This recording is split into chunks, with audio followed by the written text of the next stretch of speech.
Nije moglo da prođe bez tajni i misterija. Doživotni predsjednik SFRJ Josip Broz Tito sahranjen je na veliki srpski praznik, ali na dan trećeg srpskog ustanka koji je vodio Dragoljub Draža Mihajlović na Ravnoj Gori 8. maja. Njegova sahrana nije mogla da prođe bez tajni i misterija. Najveća tajna bila je šta se zapravo nalazi u kovčegu koji je bio izložen u sadašnjoj zgradi Skupštine Srbije, prekriven zastavom Jugoslavije sa petokrakom.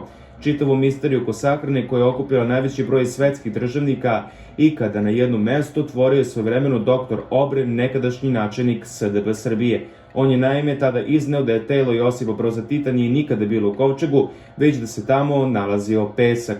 Kada je Josip Broz Tito umro, pojedini članovi predsjedništva SFRJ, pre svega Stevan Doronjski i Stane Dolanc, želeli su da ga balsamuju i stave u mauzolej kakav ima Lenjin na Crvenom trgu.